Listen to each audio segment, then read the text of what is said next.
Ano ang mga solid-state relay at saan ito ginagamit?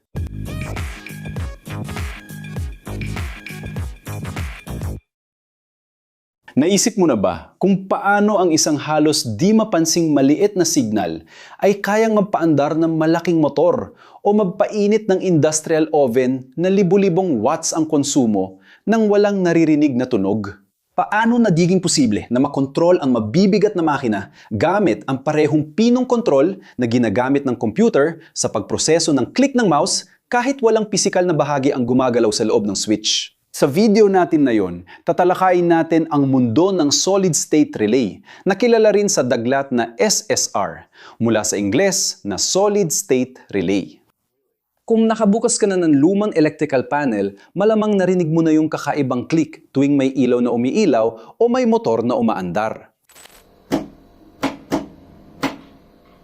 Bakit nga ba nawala ang tunog na yan sa mga pabrika at modernong kagamitan? Ano ang nagbago sa pamamahala ng kuryente? Kaya natin naiwasan ang mga gumagalaw na bahagi. Para maintindihan yan, kailangan nating malaman na ang inhinyeriya ay laging naghahanap ng mas mataas na kahusayan at tibay. At ang solid-state relay ang rurok ng ebolusyong ito sa pagkontrol ng kuryente. Pero bago natin talakayin ang teknolohiya ngayon, alam mo ba kung kailan nagsimula ang kwentong ito? Nakakagulat man, kahit mukhang teknolohiya ito ng hinaharap, ang mga solid-state relay ay naimbento noong 1971 ng kumpanyang Crydon Controls. Noong panahong iyon, halos nakadepende ang mundo sa mga electromechanical relay na gumagana bilang mga switch na pinapagana ng electromagnet. Isupin mo ang maliit na coil na may kuryente, lumilikha ng magnetic field, at hinihila ang metal lever para isara ang contact. Simple lang, di ba? Paano kung sabihin ko na ang maliit na pisikal na galaw ay pinakamatinding kaaway ng mahabang buhay ng electrical system? At dahil gusto nilang alisin ang puntong ito ng pagkasira, ang mga inhinyero ng Crydon ay naghanap ng solusyon na purong nakabase sa mga semiconductor. Ang pangunahing tanong ngayon ay, kung walang pisikal na pinggan na gumagalaw, paano nagagawa ng relay na isara ang circuit at hayaan dumaloy ang kuryente? Ang sagot ay nasa pisika ng mga semiconductor. Iba sa traditional na relay, ang SSR ay gumagamit ng mga komponent tulad ng triac, thyristor o MOSFET. Isipin mo ang mga komponent na ito bilang mga elektronikong gate na bumubukas lang kapag nakatanggap ng napaka-espesipikong utos. Dito, makikikita ang kahangahangang detalye ng inhinjerya.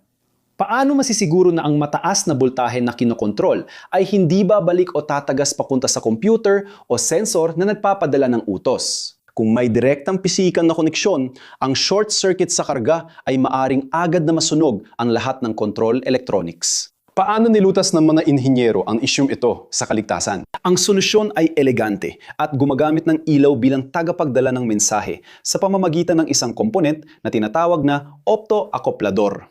Sa loob ng solid-state relay, ang mababang power na signal na galing sa iyong controller ay nagpapailaw ng maliit na LED sa loob nito. Sa kabilang bahagi, sa loob ng parehong casing, mayroong photosensitive na sensor na nakakakita ng ilaw na ito. At kapag na-detect niya ito, pinapayagan nitong dumaloy ang pangunahing kuryente sa mga power semiconductors. Walang mga wire na nagkokonekta sa input at output. Mayroon lamang sinag ng ilaw na tumatawid sa napakaliit na espasyo. Ito ang tinatawag na galvanic isolation. Iyan ang dahilan kung bakit maaari mong kontrolin ang heater na 220 volts na may libu-libong watts ng lakas gamit lamang ang enerhiya mula sa isang 5 volts na USB port ng lubos na ligtas. Naisip mo ba kung gaano kataas ang proteksyon na binibigay nito sa automation system? Ngayon siguro natatanong ka, kung ang SSR ay napakaganda, bakit ginagamit pa rin natin ang mga lumang relay na may tunog na click? Para maintindihan ito, dapat ikumpara ang dalawang teknolohiya. Ang relayng electromechanical ay gaya ng lumang sasakyan. Matibay, mura, madaling maintindihan, pero mabilis masira dahil sa pagkaluma. Tuwing nagdidikit o naghihiwalay ang metal na contact, may maliit na kislap na tinatawag na arkong elektriko. Habang tumatagal, ang kidlat na ito ay nadudulot ng pagkasunog sa metal, nagpapataas ng resistensya at maaring magdikit o hindi na magpadaloy ng kuryente ang mga kontak. Ang solid-state relay, dahil walang gumagalaw na bahagi, ay hindi nagkakaroon ng mga kislap, hindi nasisira sa mechanical na paraan, at kayang magbukas at magsara ng milyon-milyong beses nang di bumababa ang performance. Pero perpekto nga ba ito sa lahat ng sitwasyon?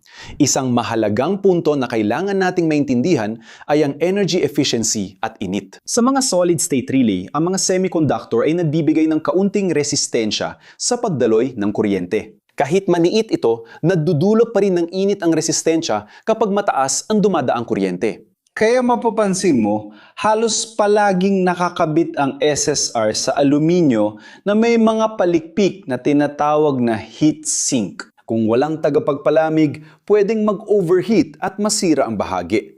Kaya, habang ang reling electromechanical ay limitado ng bilis at pagkasira, ang solid-state relay naman ay pangunahing limitado ng kakayahan nitong maglabas ng init. Sa tingin mo, alin sa mga limitasyong ito ang mas madaling pamahalaan sa engineering project? Iba't ibang modelo ng SSR ang akma sa bawat pangangailangan, kaya mahalagang piliin ang tama.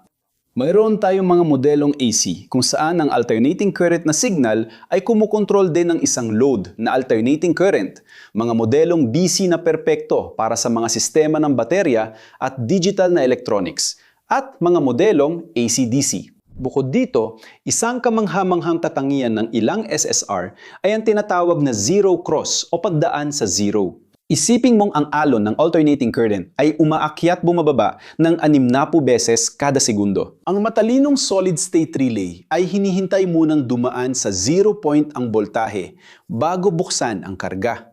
Nakakaiwas ito sa biglang pagtaas ng kuryente at electromagnetic na ingay na nakakaistorbo sa ibang aparato. Napansin mo ba na kumikislap ang ilang ilaw o may ingay ang mga aparato kapag may motor na nagsisimulang umandar sa malapit? Halos tuluyang inaalis ng SSR na may zero crossing ang problemang ito. Saan naman ito makikita sa aktwal? Malawak ang gamit nito at mas malapit kaysa akala mo. Sa industriya, mahalaga ito sa pagkontrol ng temperatura ng hurno at makinang nag-i-inject ng plastik. Dahil paulit-ulit na nagbubukas at nagsasara ang elementong pampainit para mapanatili ang tamang temperatura, ilang araw lang tatagal ang mechanical na relay bago masira. Samantalang ang SSR ay tumatagal ng maraming taon. Sa home automation, pinapayagan ng mga ito na ang mga ilaw ay madim ng maayos at tahimik. Kahit sa mga high-precision na 3D printer, ginagamit ang solid-state relay para kontrolin ang pag-init ng print bed, tinitiyak na hindi magbabago kahit 1 degree ang temperatura habang nagpiprint. Kung hindi sa bilis ng tugon, hindi natin makakamit ang ganitong precision sa paggawa.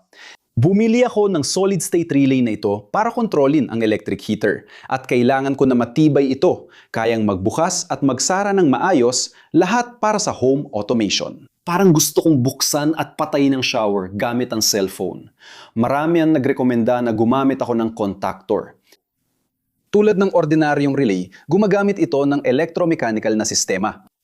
At dahil sa sistemang yon, nasira ang automation system ko na sobrang sensitibo sa pag-on at pag-off. Pagdating sa kaligtasan, may malinaw na benepisyo ang solid-state relay sa mga delikadong lugar. Dahil walang internal na spark, ideal ito para gamitin sa mga lugar na may presensya ng mga nasusunog na gas o nasusunog na alikabok, kung saan kahit anong spark mula sa karaniwang relay ay pwedeng magdulot ng pagsabog. Bukod pa rito, ang tahimik na operasyon ay malaking benepisyo sa mga ospital, recording studio o opisina, kung saan ang tuloy-tuloy na ingay ng pag-click ay magiging hindi katanggap-tanggap na istorbo. Kung nakarating ka hanggang dito at nagustuhan mo ang video, mag-subscribe ka na. Kung hindi ka pa nga nakasubscribe, i-like mo na rin at i-activate ang bell para sa mga notification. At kung sa tingin mo ay interesante ang aming nilalaman, maaari mong isaalang-alang na maging miyembro para matulungan kaming ipagpatuloy ang paggawa ng mga content dito sa platform at mabanggit ka sa aming mga video. Kung nais mo pang malaman ang mga kursong inirerekomenda namin, iscan ang QR code sa gilid o i-click ang link sa video description para ma-access ang mga oportunidad na magpapahusay sa iyong kakayahan at career. At ikaw, alam mo na ba ang pagkakaiba ng karaniwang relay at solid-state relay? Naranasan mo na bang huminto sa paggana ang kagamitan dahil sa pagkasuot ng mechanical relay? Ibahagi mo sa mga komento ang iyong karanasan o kung nakakita ka na ng mga malalaking heatsink na ganito sa anumang kagamitan na gumagamit ng SSR. Sa gilid, may dalawang interesting na video na dapat mong panoorin para mapalawak ang iyong kaalaman at mas mapukaw ang iyong kuryosidad. Kung gusto mo tumulong, i-like ang video, mag-subscribe, i-activate ang bell at isaalang-alang maging miyembro. Salamat mga mahilig sa engineering. Kita tayo sa susunod na video.